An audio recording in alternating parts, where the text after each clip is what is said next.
Pokoknya ikut aja kiai, gondelan saruni kiai pokoknya. Ya, pegang saruni kiai. Artinya apa? Ikut fatwanya kiai. Insya Allah kalau kita ikut ulama, kita ikut kiai yang beraliran Ahlus Sunnah wal Jamaah An-Nahdiyah, maka kita akan selamat dunia akhirat. Sampai ada satu cerita. Ada satu anak muda. Ini anak muda ini meninggal. Ketika meninggal didatengin sama malaikat. Kemudian malaikat bertanya kepada anak muda ini, "Man rabbuka?" Dia tidak bisa jawab. "Man nabiyuka?" Tidak bisa menjawab juga. "Wa ma qiblatuka?" Tidak bisa menjawab semua. Walhasil semua pertanyaan malaikat dia tidak bisa menjawab. Akhirnya malaikat lapor kepada Allah Subhanahu wa ta'ala, "Ya Allah, ini orang ketika saya tanya dia tidak bisa menjawab." Kemudian kata Allah, "Coba tanya kebaikan apa yang pernah dia lakukan." Akhirnya ditanya, "Kamu ini kebaikan apa yang pernah kamu lakukan?" Dia mikir, "Saya tidak punya kebaikan apa-apa kecuali di rumah saya masang kalender Nahdlatul Ulama." Akhirnya subhanallah dilaporkan sama Allah, "Ya Allah, dia tidak punya kebaikan apa-apa kecuali di rumahnya dia masang kalender Nahdlatul Ulama." Kata Allah, "Ya sudah, masukkan dia ke surga, jangan disiksa." Loh, kok bisa ya Allah? Kenapa? Dia masang kalender Nahdlatul Ulama, di situ ada fotonya para kiai, para ulama, tandanya dia cinta kepada para ulama. Artinya apa? Orang kalau sudah cinta kepada para ulama, maka Allah akan golongkan orang tersebut di dalam golongan para ulama. Ya. Cuma masang kalender, ya. Masuk surga. Maka bagaimana kita yang pada hari ini, ya, para pengurus-pengurus yang tadi sudah dilantik, sudah dibaiat, intinya satu, pasang di dalam hati kita nawaitu khidmah, niat untuk khidmah di dalam Nahdlatul Ulama. Karena ketika kita sudah memiliki niat untuk berkhidmah, maka insya Allah Allah Subhanahu wa ta'ala akan mudahkan segala-galanya. Karena Nahdlatul Ulama ini adalah sebuah organisasi yang bukan hanya hablum minallah saja.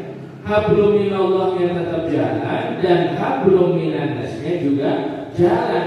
Seperti burung. Burung itu kalau sayapnya cuma satu, dia tidak bisa terbang.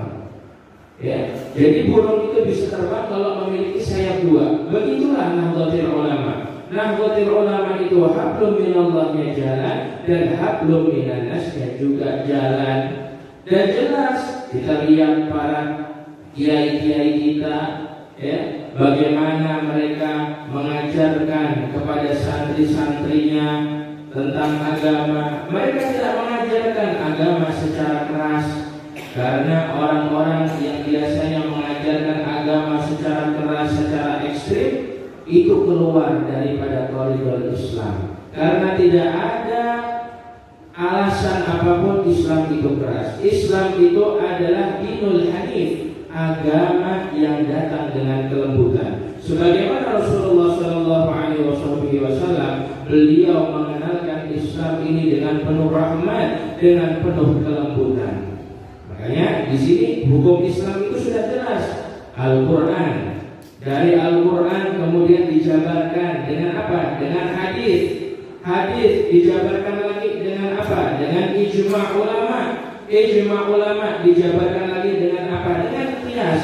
Jadi dalam hukum Islam itu ada 4 patokan: Quran, hadis, ijma' dan qiyas. Gak bisa kita hanya berpatokan kepada Al-Quran saja. Kenapa? Karena Al-Quran itu sifatnya masih universal, sifatnya itu masih global. Banyak orang yang dia hanya berpegang pada Al-Quran saja atau dengan Al-Hadis, dia tidak mau menggalinya dengan ijma' ulama atau qiyas. Akhirnya apa? Keras, ya.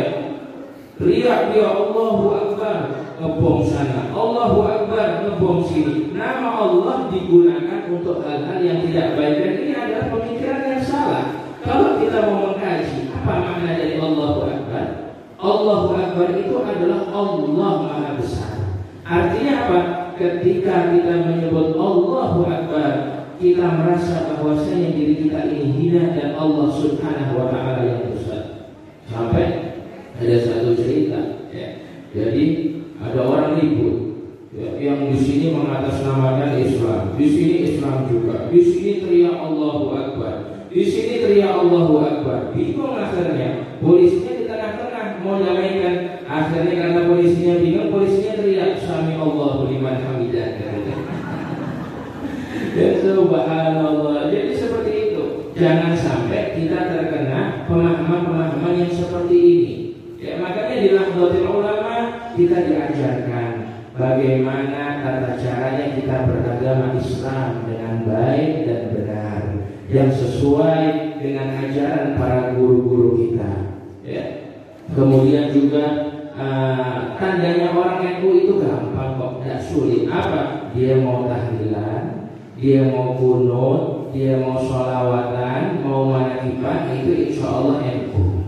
Ya, itu tandanya orang NU, gampangnya seperti itu. Begitu juga para kiai-kiai kita tidak juga hanya mengajarkan untuk ibadah saja, tetapi harus memiliki sifat toleransi. Apa itu toleransi? Menghargai setiap makhluk Allah Subhanahu wa Ta'ala. Karena kita hidup ini tidak sendirian.